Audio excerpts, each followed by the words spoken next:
And for that acknowledgement of country, really nice to be here on Wadjuk land.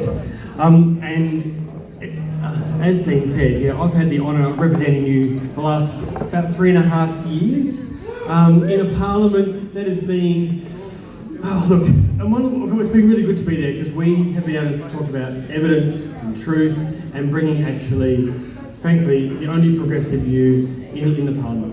We've spoken more about emissions reductions than the Minister for Climate has. We've spoken more about rehabilitative youth justice than the Minister for Correctional Services has. We've spoken more about creating social and affordable housing and doing that proper solutions than the Minister for Housing has. And we've certainly spoken more about animal welfare and greyhounds than the Minister for Racing has. There's a greyhounds petition, please sign it. And we've spoken more about LGBTQIA plus issues than the Minister, actually we don't have that Minister, but we should have an LGBTQIA plus affairs Minister as well. We have been, in reality, the opposition on so many of the issues because Labor and Liberal over the last few years have been so close together you can barely tell them apart. In fact, the Liberals' joke is that this Cook-McGowan government has been the best Liberal government that they've had. That's from the Liberal Party. So whilst at one level it's been good, it's also been really frustrating because being the only one there, we haven't been able to change things. So I'm really excited that I'm going to have some friends after. And as Dean said, this is looking really amazing for us. In the upper house, there's currently 36 members, and there's currently 22 Labor. With the new voting system, there's going to be 37 in total. Labor have admitted privately that they're only going to get 14 or 15. Now, if we get 4, 5 or 6 of us, all of us up here, then you all of a sudden start to see that the 19 that we need to create the balance of power can be done. And you know what? That's just exciting, yes, and we want all these guys there. And the really important bit about that is that this will make Labor better. Labor, frankly, have been so conservative and so scared to do anything in this term of government. And in many ways, they, funnily enough, actually need us. They need us to be progressive, to be courageous, and make some of those hard decisions that, frankly, they want someone else to put on the table. So us having the balance of power, which I'm pretty confident with your help we can get, is going to radically change what happens in the state parliament for the next 4 years ahead. So thank you for your support. And with that, I'm going to hand over to the wonderful Sophie McNeil. Thank you, Brad, and thank you everyone. This event's sold out, so it's amazing that you're all here with us tonight.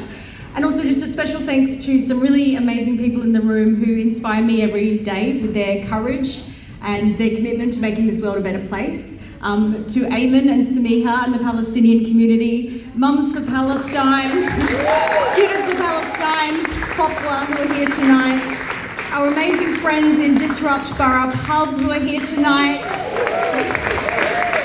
Their courage inspires us all, and their lawyer, because they need their lawyer. Thank you for being here, Zara. And Joe, amazing to have you here, Joe. Thank you for inspiring us so much. And also just a massive thanks to Senator Mehreen Faruqi for coming over for our launch tonight. Senator, thank you for your leadership on Gaza. Thank you for standing up and being on the right side of history. And the action that you and your federal colleagues have taken, including Senator Jordan Steele-John, who's hiding in the corner there. Because for so many of us in the room here tonight, Gaza has changed everything. Gaza has changed us. That is really what made me decide that it was time to put my hand up and stand with this party, who is the only party that will defend everyone's human rights everywhere. The only party that will fight for your human rights from Gaza to putting a roof over your head here in Perth. The only party that will fight to stop discrimination against our diverse communities, against our LGBTQI plus communities, to trying to end the intergenerational inequality that we're seeing everywhere in every family here across Perth, and to stop new fossil fuel projects which are threatening the future of our kids and all the places that we love. And it really, I've tried lots of different ways to change the world over my life, and I've really come to understand that the only way to change the system is to take the seats. That's what we're going to do together. We're going to take the seats in Parliament from all of those people sitting there who are only serving themselves, who are only serving big business, and who are only serving special interests. And we need you to help us do it.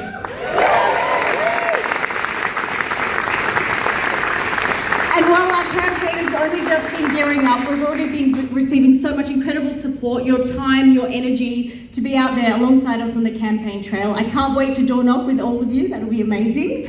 And yeah, it's just an absolute privilege to be here and to represent you next year in the Parliament, inshallah. Yeah, I just can't wait. And now to my amazing colleague, Tim Clifford. Thank you.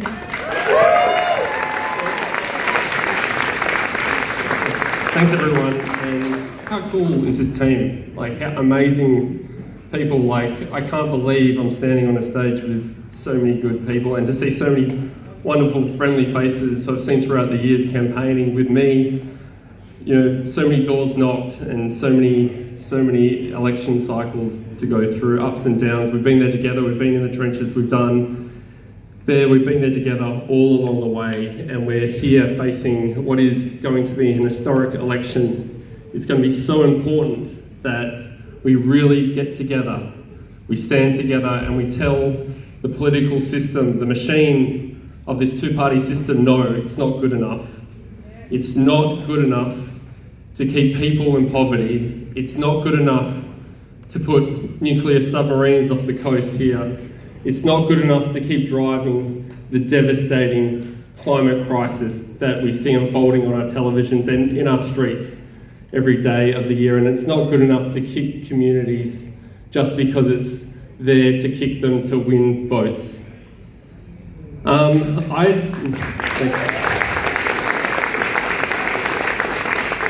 was trying to work out what to say tonight, and there were, a few words echoed through my mind, and it came from our former Senator Rachel Siewert, who I think is in the room tonight, that poverty is a political choice. And it's absolutely devastating that we're in this country with so much wealth and so much opportunity, yet we're living at a time where we have one of the largest transfers of wealth from the most vulnerable people to people that don't deserve it. It's actually flipped on its head. Government's there to protect people. And it just seems like the world is in this state where self-interest, greed, the politicians that are bought off, that drive the media, they're there in our face every day. But you know what? We're on the rise. And we always come back. And we've come back from previous elections, we've come back from the 2021 election. And I'm so grateful to be here tonight to be here with Marine, who's fought for us in the federal parliament. But I do need to say this, is that it doesn't happen without us volunteering, with us stepping up. And we might be up here on the stage tonight, but everyone knows the party's a flat structure and everyone's equal.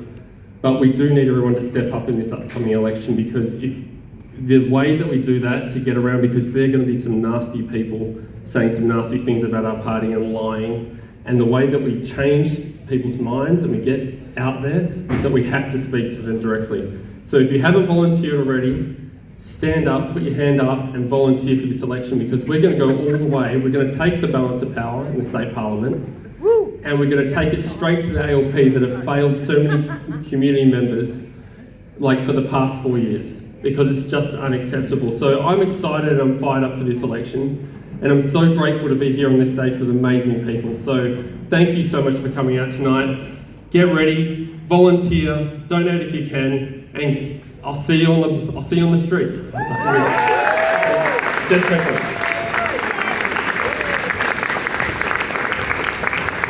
Thank you so much, Tim, and I want to start just by saying a huge thanks to Jack Collard. That was one of the most beautiful connecting welcomes of the and to pay my respects to Wajik elders, and also where I'm most often from on Minang country, to the elders down there, past and present. I'm also just so pleased that we're here at City Farm. Like, City Farm is such an incredible place. I've been connected to this venue since 1997 when I was 18 with Leith and Robin over there, and many of the other people in this room fighting for native forests, old growth forests in those days. And this is a place that is so true to the identity of our movement. It's been so true to our principles. It's been so true to that optimism of just continuing to do the hard work even when things are tough. We recently lost Tom, and I want to pay my respects to him and his family, and a big thanks to Roseanne and all of the other people who've done so much work to make City Farm such an incredible venue and place. So we've been asked to have a think about why we're running, and it's a difficult question to answer in 2 minutes, but I think, Brad really summarised being able to be the opposition when Brad is the only Green in Parliament, the power that we bring as the Greens movement, even when we're small, because of our determination, because of our heart, because of our passion, our principle, our commitment, is a pretty incredible thing. And that comes from everyone in this room, and it comes from our legacy, and I think we can be incredibly proud of that. So I've spent my whole adult life fighting for nature protection, and we have an incredible movement in WA. We've come together to protect forests, to stop Row 8, to stop James Price Point, to protect Ningaloo, to keep uranium in the ground. And we've done that against the odds, and we've been able to achieve incredible things, and we've got such an amazing legacy to keep building on. But we also have a state government that is increasingly beholden to fossil fuel companies and seems incapable of acting in the community's interests. And we know that this is the critical decade for us to be acting on climate. We know that we have to act on climate before the end of this decade to meet that critical window of opportunity for our planet that we love, and for our children, and for social justice. But we have a state government that's seemingly incapable of acting in the community interest. So that's what we need to do. That's why we need to be in the balance of power, because when we're in the balance of power, and we know that we can achieve that at the next election, the old parties will not be able to overlook the community interests, because we will be representing it strongly and boldly, and from here on in every parliament.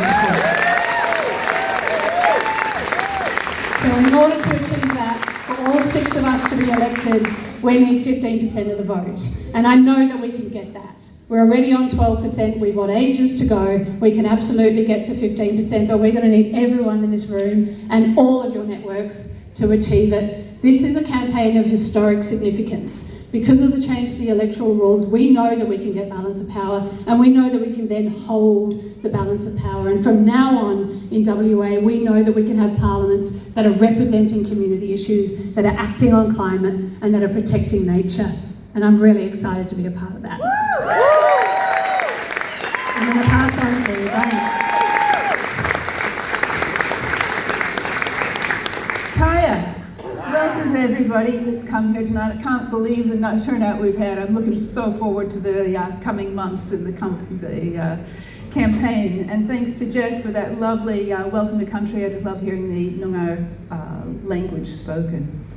So I'd like to thank everybody, but I feel like I'll thank all those people who haven't yet been thanked. Everyone is important in this group. Everyone's important in the Greens. And that's the thing that I found first in local government, was my voice. And that's what I want to help everyone here find, your voice. If you're not normally a person to speak out, we need you to speak out now. Because once you get into Parliament, not once you get in, anybody, you've got a voice, use it. You can speak for the environment, you can speak up for Greens values, you can be a voice for the future generations, for nature, for those that don't have a voice or can't use it.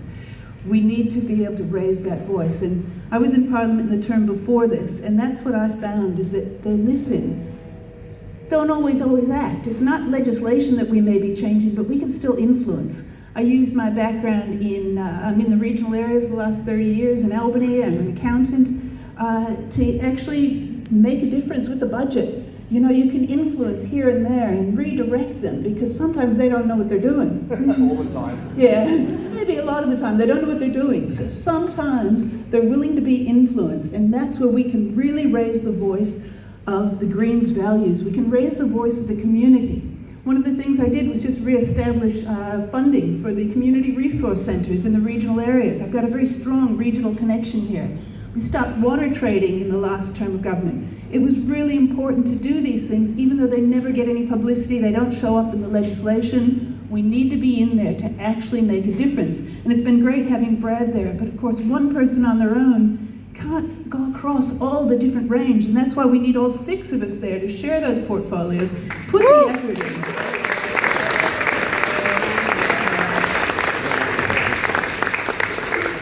Because when we have all 6, we are a powerful voice there, and they will be listening, and we can be a voice for the community. We can be a voice for compassion. You know, we know what's happening in Gaza is just absurd, that there's support for that around the world. How can that possibly be?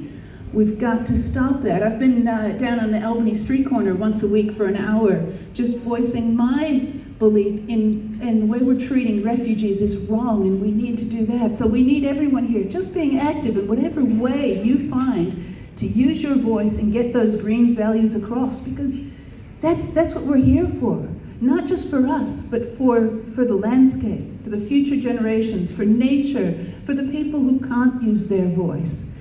Because I feel if we get everyone out there to vote Green, who has ever voted Green in the past, we will get that 15%. And that's why it's so important that we have each of you out there encouraging them, going out, talking about it wherever you are. Don't be afraid to use your voice. Use your voice to share with other people the ideas, the values you uphold, because we can do this, and we're going to do it through all of you. So thank you so much for being here.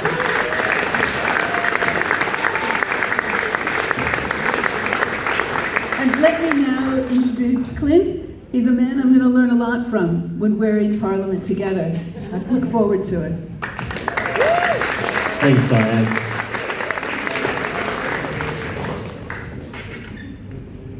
Is it all right if I read you a short story? Is that okay? Thank you. It's a story about you and everyone here. I've been told no my entire life, and maybe you have too.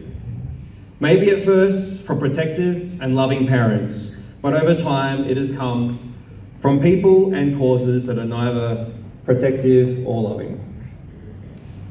No, you can't expect a fair pay for a fair day's work.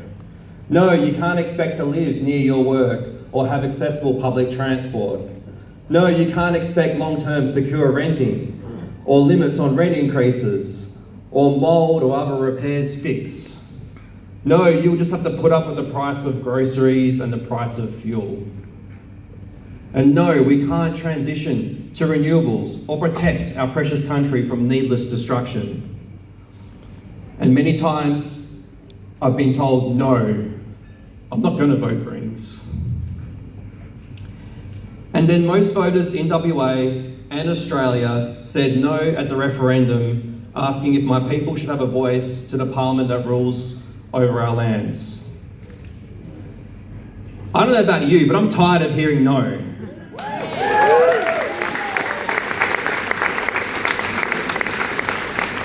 And that's why you're here, to campaign with the Greens, because I refuse to let no in the way of us getting the things that we need.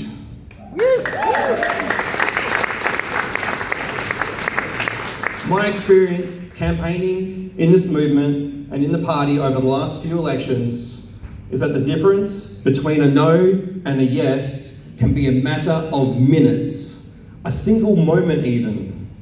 Every conversation we have in our communities with voters makes yes possible.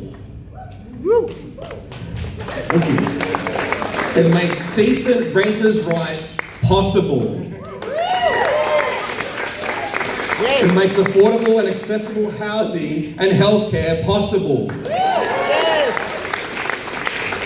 It makes legalising cannabis possible. And it makes climate action possible now.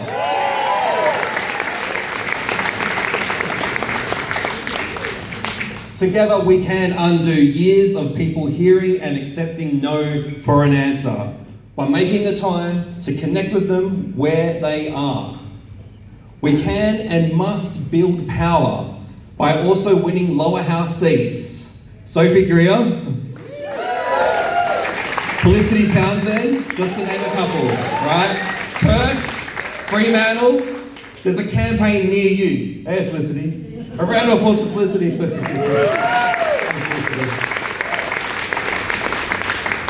If we have Greens in both houses of Parliament, we can actually hold the government to account in both houses. With you, yes, we will win all the things we need for a healthy and happy society. We have never been on the verge of electing so many Greens to Parliament. To achieve what we've never done before, we must and need everyone to campaign like they've never done before. Every action you take that makes these conversations possible brings us closer to winning. I ask all of you now to say yes. Yes to joining us for what will be the biggest campaign we have ever built together. Thank you.